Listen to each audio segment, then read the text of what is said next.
भाई ATS online class में आज आपका फिर स्वागत है। आज हम सबसे पहले कक्षा 11 भूगोल के लिए पढ़ेंगे, जिसमें पिछले वीडियो में अपन ने पढ़ा था अध्याय नंबर 2 संरचना तथा भूआकृतिक विज्ञान। संरचना का मतलब होता है बनावट, कि हमारा भूधरातल कौन कौन सी सेल संरचनाओं से बना हुआ है, कौन कौन सी सेल संरचना से बना हुआ है, जिसका अध्ययन अपन संरचना में करते हैं। भूआकृति, भूआकृति का मतलब बनावट, कि भाई हमारा पृथ्वी का ऊपरी सतह जो है उस पर कौन कौन से भूआकार अपने को दिखाई देते हैं, जैसे पर्वत, पठार, मैदान, गर्त आदि। सबसे पहले अपन कल पढ़ा था पृथ्वी का उद्भव। देखिए, पृथ्वी का उद्भव है लगभग 46 करोड़ वर्ष पहले, यानी पृथ्वी का उद्भव लगभग 46 करोड़ वर्ष पहले हुआ, जिस पर अनेक अंतर्जातक व बहिर्जातक क्रियाओं के द्वारा अनेक परिवर्तन होते रहे। परिणाम स्वरूप पृथ्वी धरातल पर अनेक स्वरूपों की रचना हुई। ये मुख्य रूप से अपन पढ़ रहे हैं भारत के संदर्भ में। भारत के संदर्भ में कल अपन ने पढ़ा था कि भाई प्राचीन समय के अंदर पृथ्वी भूमध्य रेखा के दक्षिण में स्थित थी, जो ऑस्ट्रेलियन प्लेट का एक हिस्सा था, जो धीरे धीरे विखंडित हुआ और विखंडित होने के बाद ये खिसककर भूमध्य रेखा के उत्तर में स्थापित हो गया, जहाँ वर्तमान समय में अपन देखते हैं कि भारत 8 डिग्री 4 मिनट उत्तरी अक्षांश से 37 डिग्री 6 मिनट उत्तरी अक्षांशों के मध्य स्थित है। अपन ने दूसरा पढ़ा था लक्षणों के आधार पर भारत के भौतिक क्षेत्र। देखिए, लक्षणों के आधार पर, लक्षण के आधार पर भारत को 3 भौतिक प्रदेशों बांटा गया है। नंबर 1 है प्रायद्वीपीय भाग,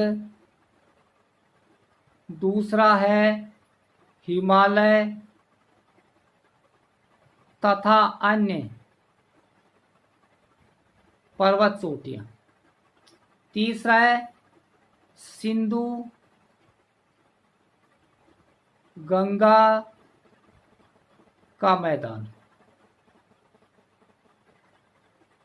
ये 3 लक्षणों के आधार पर भारत के 3 भाग बताए: प्रायद्वीपीय भाग, हिमालय व अन्य चोटियां, और गंगा, सिंधु गंगा का मैदान। इसमें आप देखेंगे सबसे प्राचीनतम है प्रायद्वीपीय पठार, जिसकी रचना सबसे पहले हुई, और सबसे नवीनतम है सिंधु गंगा का मैदान, जिसकी रचना 6.4 करोड़ वर्ष पहले हुई।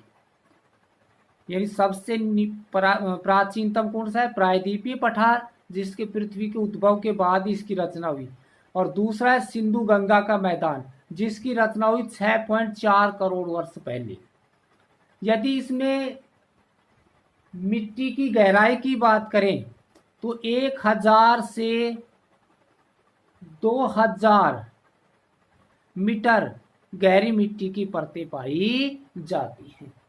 आज अपन पढ़ेंगे भारत के भूआकृतिक प्रदेश। भारत के भूआकृतिक प्रदेश, इसको दूसरा नाम अपन कह सकते हैं भारत के भौतिक प्रदेश। भारत के भौतिक प्रदेश के नाम से भी जानते हैं। इन्हें मुख्य रूप से 6 भागों में बांटा गया है। यानी भौतिक प्रदेशों के आधार पर भारत को 6 भागों में बांटा गया है। ये 6 नाम हैं: नंबर 1 उत्तर तथा उत्तरी पूर्वी पर्वत, जिसका दूसरा नाम है हिमालय।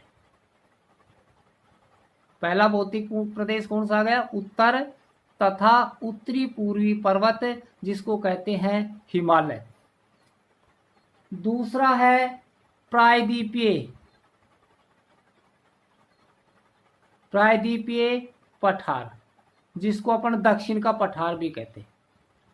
दक्षिण का पठार भी कहते हैं। तीसरा है भारतीय मरुस्थल,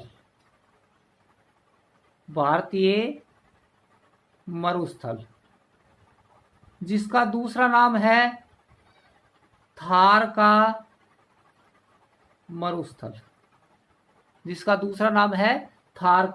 मरुस्थल। चौथा है तटीय मैदान।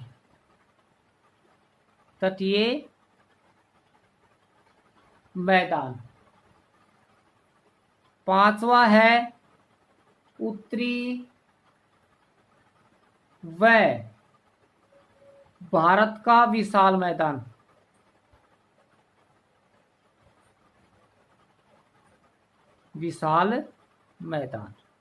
उत्तरी व भारत का विशाल मैदान। छठा है द्वीप समूह, इसमें है अंडमान, निकोबार व लक्ष्य व अन्य द्वीप इसमें सम्मिलित है। एक बार फिर से देख लेंगे। भारत को भौतिक प्रदेशों के आधार पर 6 भागों में बांटा है। उत्तरी तथा उत्तरी पूर्वी पर्वतमाला, जिसको बोलते हैं हिमालय। दूसरा प्रायद्वीपीय पठार, जिसको दक्षिण के पठार के नाम से भी जानते हैं। तीसरा है भारतीय मरुस्थल, जिसको थार का मरुस्थल भी कहते हैं। चौथा है तटीय मैदान और पांचवा है उत्तरी व भारत का विशाल मैदान और छठा है द्वीप समूह। अब भारत के मानचित्र में इन सभी का विस्तार देखेंगे। भारत के ये कौन कौन से क्षेत्रों में स्थित है। ये भारत का मानचित्र है, जिसमें मुख्य रूप से इन सभी क्षेत्रों का अध्ययन करेंगे।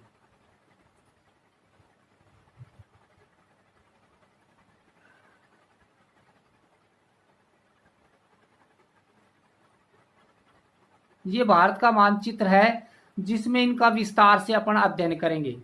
सबसे पहले उत्तरी व उत्तरी पूर्वी में पर्वत, ये पूरा भाग है। ये उत्तरी व उत्तरी पूर्वी पर्वत है, जिसका दूसरा नाम है हिमालय। इसका दूसरा नाम क्या है? हिमालय। यह 2500 किलोमीटर लंबा व 160 से 400 किलोमीटर चौड़ा है। पहला कौन सा आ गया? हिमालय या उत्तरी पूर्वी पर्वतमाला, जिसको कहते हैं हिमालय। ये 2500 किलोमीटर लंबा और 160 से 400 किलोमीटर चौड़ा है। दूसरा है अपने पास प्रायद्वीपीय पठार। ये पूरा भाग कहलाता है प्रायद्वीपीय पठार, जिसे दक्षिण का पठार भी कहा जाता है। तीसरा है भारतीय मरुस्थल। ये पूरा जो है, इसको बोलते हैं थार का मरुस्थल। चौथा था अपने पास तटीय मैदान। ये जो भाग बच गए, ये इसको बोलते हैं तटीय मैदान। इसके 2 भाग हैं, इधर अरब सागर और इधर है बंगाल की खाड़ी। तो इसे बंगाल तटीय कहते हैं, बंगाल की खाड़ी का तट, इसे कहते हैं अरब सागर। ये तट का मैदान। पांचवा था अपने पास उत्तरी या उत्तर का विशाल मैदान। ये जो बीच में रह गया ये है विशाल मैदान। और छठा लास्ट में है द्वीप समूह। इधर जो द्वीप हैं इनको बोलते हैं अंडमान निकोबार, निकोबार द्वीप। और ये जो हैं इनको बोलते हैं लक्षद्वीप। इस प्रकार भारत के ये 6 भौतिक प्रदेश हैं। एक बार फिर से देख ले, उत्तर तथा उत्तरी पूर्वी मैदान पठार पर्वत, प्रायद्वीपीय पठार, भारतीय मरुस्थल, तटीय मैदान और उत्तरी व उत्तर का विशाल मैदान और द्वीप समूह। इस प्रकार भारत को 6 भौतिक प्रदेशों में बांटकर अध्ययन किया जाता है। अगले वीडियो में हम इन प्रत्येक का विस्तार से अध्ययन करेंगे। धन्यवाद।